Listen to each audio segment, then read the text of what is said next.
Good morning, students. Welcome to Business Studies.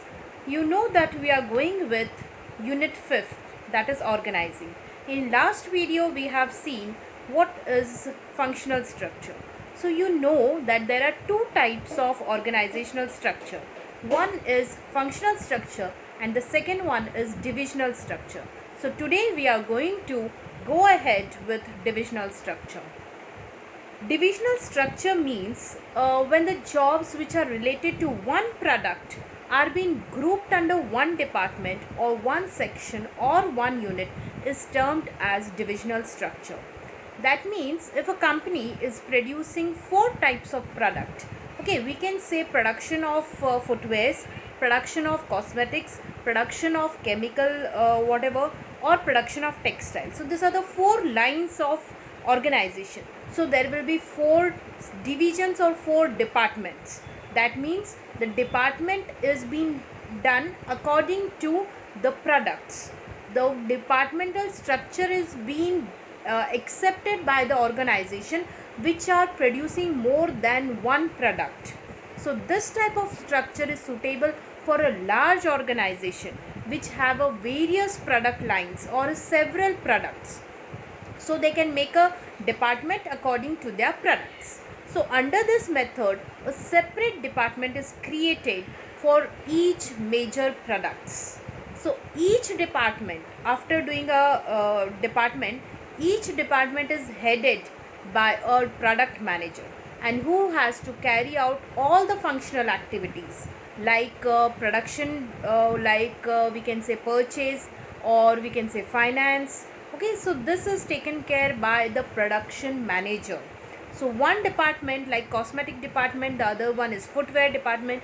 So each department will have a production department in a section under that. It will be having a financial section under it, that it will be having a purchase section under that. So each department will be having a functional activity in their own department. So every department operates multifunctional unit. Every department will have a production, purchase, finance, marketing, HR, research and development, etc. sections in their own department. So the number of product lines, the same will be the number of departments. This is how we can see is the divisional structure. We can see, suppose if any company has a four line, number 1 cosmetic, number 2 is garment, number 3 is footwear, number 4 is chemical. So each department you can see is been decided as per the product. That means this company is having four line of production and each department is having production, purchase, finance and marketing section. So this is how the divisional structure is being done.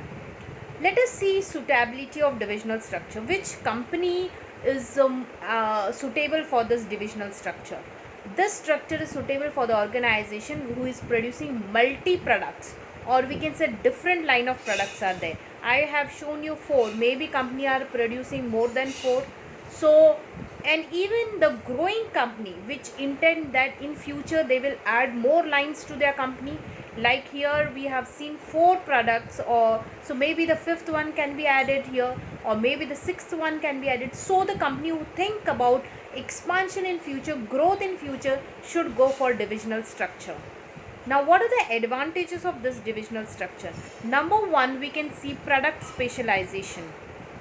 Why? Because the department is being departmentalization is done as per the product. So the one who is working in chemical product will get a specialization in that particular product. How? The member of a division, whatever the department, he gains the experience in all the functions related to that particular product, because he see in his department that there is a production section, there is a purchase section, there is a finance section. So he gets specialization in various skills which he every day is observing, and his skills are developed, and he himself is being prepared for the higher position because he gets a specialization in that particular product. So next comes is greater accountability. Now in divisional structure, each product department is treated as a profit center, because like our example, there are four departments, four products. So each product, each department will give us profit. So they are accountable, they are answerable for their profit or loss. So it is very easy to find out which product is giving us more profit, or which product has to be improved in case of profit. So this provision is based on measuring the performance, and it will help in fixing the responsibility. And if there is in case of poor performance of any of the department, so they will see like other department is working, other department is getting good profit, and this will give motivation to them, and next time they will try to increase their profit. Next comes flexibility. So here it promotes flexibility and initiative as each divisional structure as an autonomous unit. That means each and every department can take their own decision, and it leads to a faster decision making. They do not have to depend on any other department, because they themselves in their department have all the functions, whether it is production, whether it is finance, or all they have within their department. So it's very easy for them to work, and very easy to accept the changes whatever comes in the market.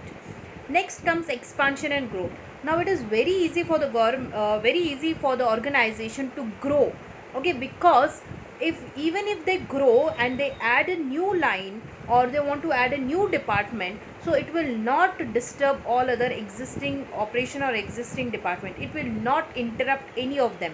And even if they want to diversify, suppose in case of footwear, they are producing only men's footwear, and then now they want to add the ladies footwear also, still it will not interrupt any of the existing or department or operation which is going on in the organization. So it is very easy to expand and grow in case of divisional structure. Let us see the other side of the coin. One is advantage, the other one is disadvantage. Now here the first one is departmental conflicts. Now although there are different departments, still there is a departmental conflict or chances. Why? Because although there are different departments, but still there is one center, so they all get finance from the same organization.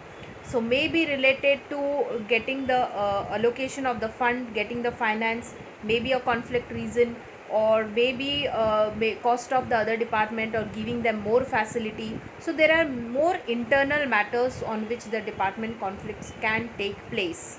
Next comes costly. Obviously divisional structure is more costlier than functional structure, because each product here or each department have to be maintained with their own facilities, with their own equipments, with their own personnel. So number of employees are required are more, number of equipments are required is more. So this will lead to increase in operational cost as compared to the function, and since there may be a duplication of the activities also, so that will increase the cost. Next comes ignore organizational interests. Now divisional structure provides manager. As we already saw that after dividing into a different departments, there will be a head of each department, and that is called as manager. He has authority, and he has to supervise all the activities, all the functions which are in his particular department. So manager focus on their own product without thinking of the rest of the organization, and thus organizational objective suffers, because that particular manager thinks only about his own department and ignores all other things. So this becomes difficult to accomplish, and it can be said that he ignores the organizational interest as a whole. So these are the chances of disadvantages. Today we have learned what is divisional structure and its merit and demerit. Keep on learning and be connected to us. Thank you.